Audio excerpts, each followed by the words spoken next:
Today, I'm pitting three watches against each other. A $50 cheapo watch, a $500 mid-range piece, and a $5,000 luxury watch. Will the cheapo one surprise us, or does automatic luxury automatically win? It's 1:29 p.m., let's get down to business.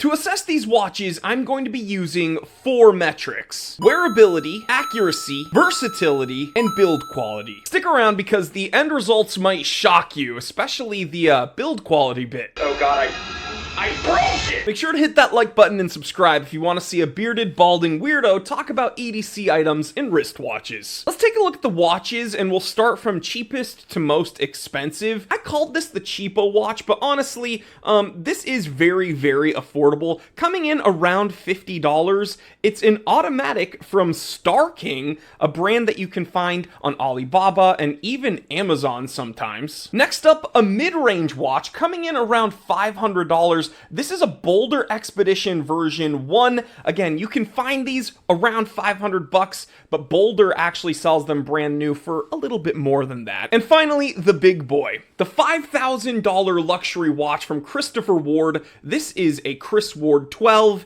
and probably the coolest iteration of this model. Nice and skeletonized, and ooh, so fancy. So let's start with the first test, wearability. The Star King's now on my wrist, and honestly, it's not terrible, although I will say this is a budget watch, so the strap is going to be somewhat compromised when it comes to comfort. Very, very stiff, not super supple. It's not the worst thing. It doesn't pull my hair, but of course, straps don't typically pull hair. That's usually a bracelet thing. We'll talk about that in a moment. But on my 7.5-inch wrist, this watch doesn't feel out of place, doesn't feel oversized, and it doesn't feel dinky, but that leather strap does feel like cardboard. Next up, the Boulder Expedition. This is our $500 mid-range watch. Now, this is on the factory textile strap, and honestly, it is much more supple and just better forming around the wrist than that $50 Star King with its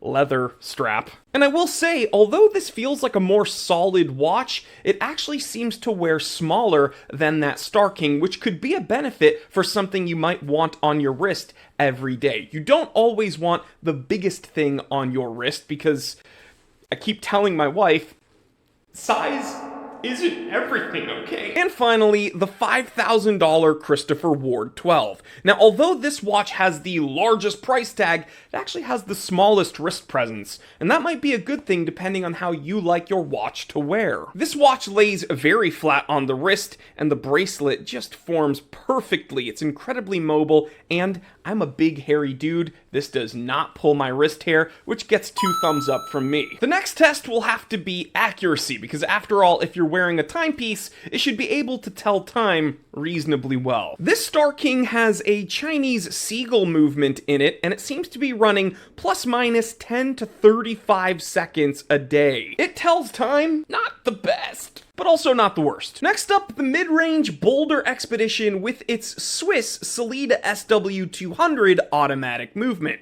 This seems to be running right now around plus minus 12 seconds per day, so a bit better than that seagull movement in the Star King. And finally, we gotta look at the accuracy of the $5,000 Chris Ward 12. This is sporting an in-house automatic movement that is COSC certified. This is, in fact, a chronometer running about -4 to +6 seconds a day. So when it comes from just an accuracy standpoint, with the 3 watches we have today, the big price tag gets you big accuracy. Okay, third test, versatility. The $50 Star King is more of like an everyday dress watch. It has a 50-meter water resistance rating with a date complication, so I think the most useful complication for a daily watch would be a date complication, so that gives it some points. The 50-meter water resistance rating without a threaded crown means you really shouldn't wear this in the wet,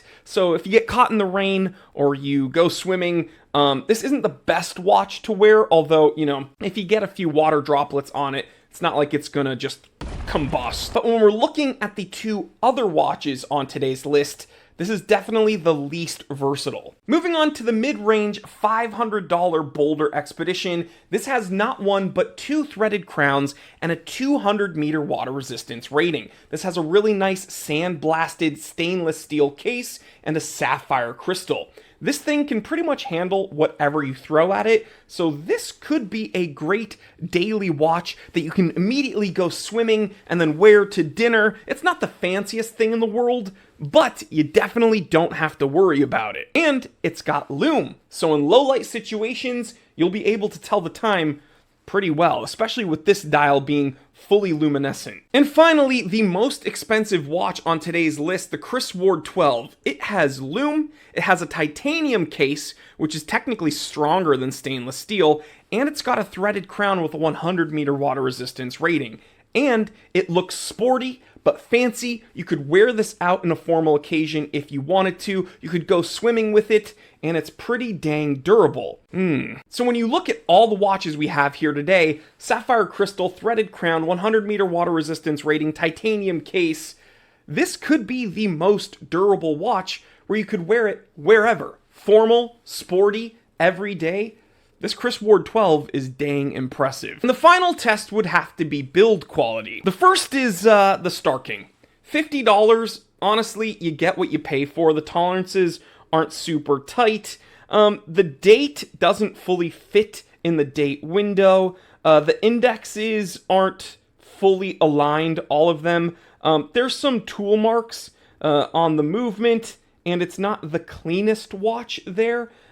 There's some of this like bluing on the crown that is like somewhat scratched off and somewhat stayed. Oh god, I broke it! But honestly, we have to have reasonable expectations for a $50 watch. Moving on to the mid-range Boulder Expedition, you know, this watch is incredibly solid. It feels very durable. It feels like something you could bump up against a rock or a door frame and not really have to worry about it. I wouldn't really be inspecting this for scratches. It's just an incredible, just really solidly built watch. And then the $5,000 Chris Ward 12. When it comes to tolerances and attention to detail, just looking at the bracelet, how mobile and perfect it is, the dual finishing, some polished surfaces, some brushed surfaces, and then you look at the skeletonized dial and then the case back and the movement. I mean, I guess when it comes to durability, this is pretty dang strong. I mean, titanium's technically stronger than stainless steel, but it scratches easier than stainless steel. But just from a build quality perspective, I mean, which watchmaker spent the most time developing the 3 watches that we have here today? Obviously Chris Ward with the Chris Ward 12. So from legibility, versatility, accuracy, and durability, which watch won today's challenge? The $50 Star King, the $500 Boulder Expedition, or the $5,000 Christopher Ward? I think when we looked at all the metrics, the Christopher Ward really did shine on all counts. But when it comes to bang per buck, I think if you find a nice kind of happy medium, a $500 watch that's durable, that's wearable, that's accurate enough, and won't break the bank, I honestly think the Boulder won. So it might not be the best on all the tests, but it did pretty dang good in everything. So yeah, you will get an incredible watch for $5,000 for sure if you look in the right places, but you can get something really dang impressive for around $500 if you're smart. So if you enjoyed this episode, please like, comment, and subscribe. Which watch do you think won today's challenge? I'll catch you on the next one. Stay happy, stay healthy, stay blessed. I'm Jory Goodman, the Time Teller, and always remember, I didn't invent time, I just tell it.